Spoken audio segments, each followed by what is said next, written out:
Егер қан қысымыңыз кейде немесе жиі көтерілетін болса, бұл видеоны міндетті түрде соңына дейін көріңіз. Өкінішке қарай жоғары қан қысымы көбіне ешқандай белгі бермейді, сондықтан оны үнсіз жау деп атайды.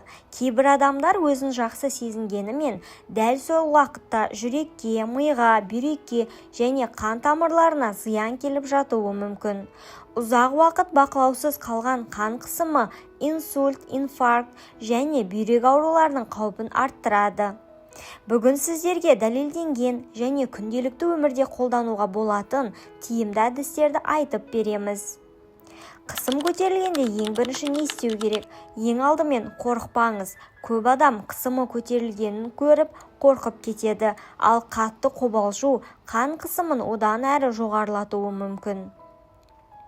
Егер өзіңізді жайсыз сезінсеңіз, тыныш жерге отырып, немесе шалқайып демалыңыз. Бірнеше минут бойы баяу әрі терең тыныс алуға тырысыңыз. Осыдан кейін 5-10 минут өткен соң қан қысымын қайта өлшеңіз. Кейде бірінші өлшем дұрыс шықпауы мүмкін, сондықтан бір ғана көрсеткішке қарап қорытынды жасауға болмайды.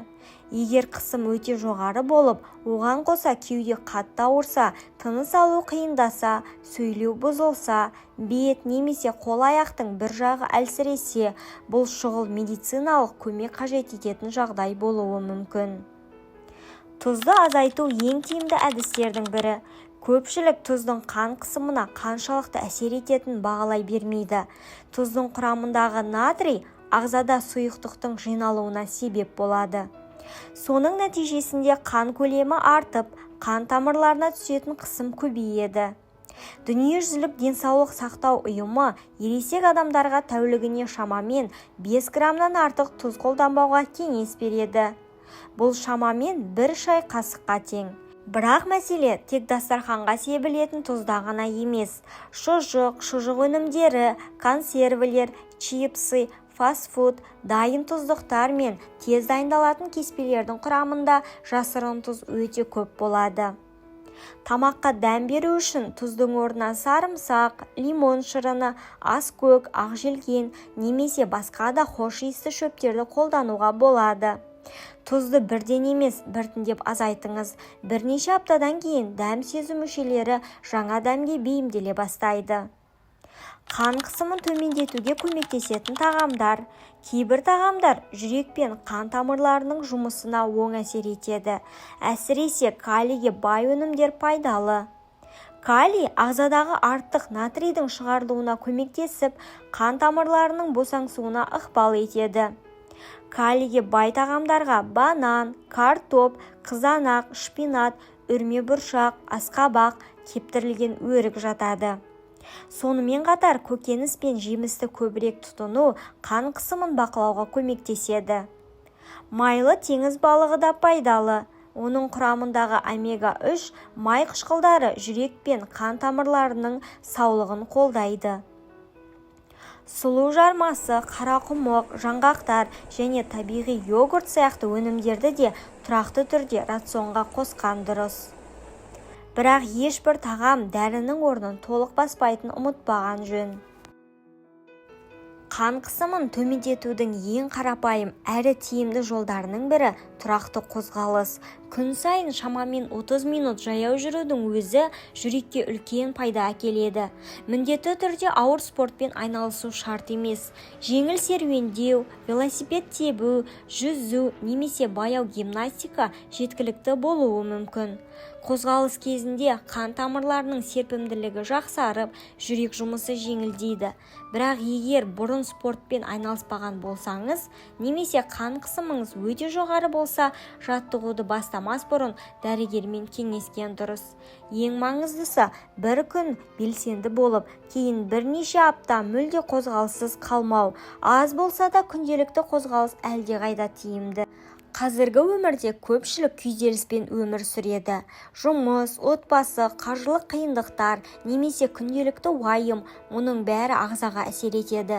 Адам күйзеліске түскен кезде адреналин мен кортизол сияқты гормондар бөлінеді.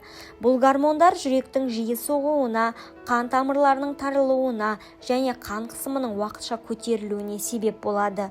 Егер стресс күн сайын қайталана берсе, уақыт өте келе жоғары қан қысымы тұрақты мәселеге айналуы мүмкін. Ұйқының жетіспеуі де дәл осындай әсер береді. Түнде 6 сағаттан аз ұйықтайтын адамдарда гипертонияның даму қаупі жоғары болады. Сондықтан күн сайын шамамен 7-9 сағат сапалы ұйықтауға тырысыңыз. Ұйықтар алдында телефонды ұзақ қарамау, бөлмені желдету және кешкі уақытта кофе мен қою шайды шектеу ұйқының сапасын жақсартуға көмектеседі. Сонымен қатар күніне бірнеше минут терең тыныс алу жаттығуларын жасау керек және жай ғана тыныш серуендеу де жүйке жүйесін тыныштандыруға ықпал етеді. Қандай сусындар пайдалы?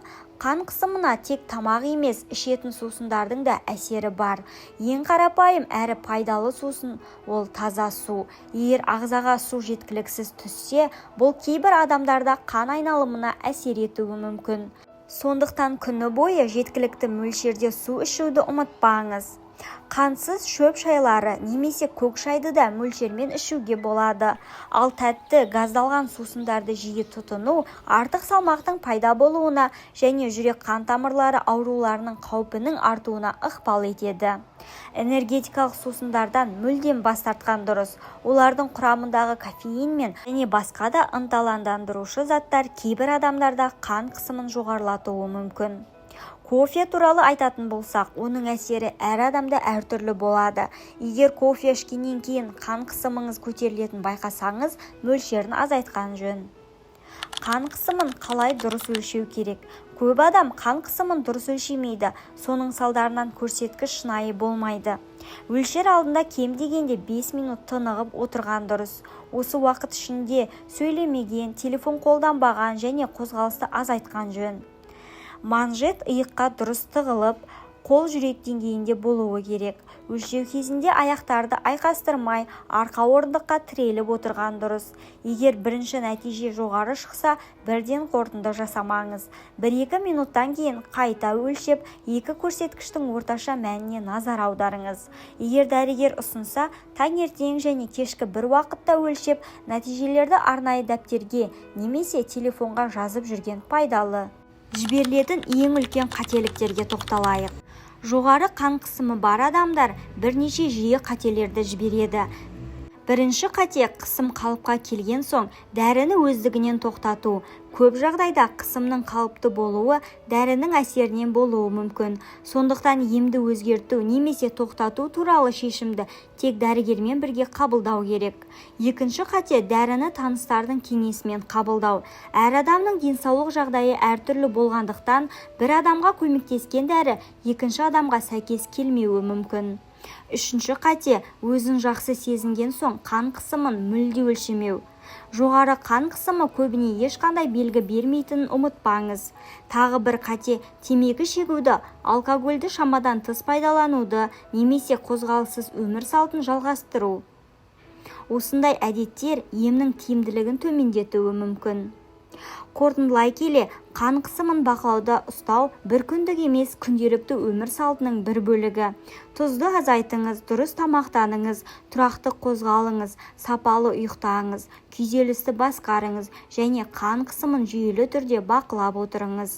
Егер дәрігер сізге ем тағайындаса, оны өз бетіңізше өзгертпеңіз және бақылау тексерулерінен уақытында өтіп тұрыңыз. Есіңізде болсын, жоғары қан қысымын ерте бақылауға алу инсульт, инфаркт және басқа да ауыр асқынулардың қаупін азайтуға көмектеседі. Егер бүгінгі видео сізге пайдалы болса, лайк басып арнамызға жазылуды ұмытпаңыз. Денсаулыққа қатысты сенімді әрі пайдалы ақпараттарды бөлісіп отырамыз. Келесі видеода кездескенше дендеріңізге саулық тілеймін.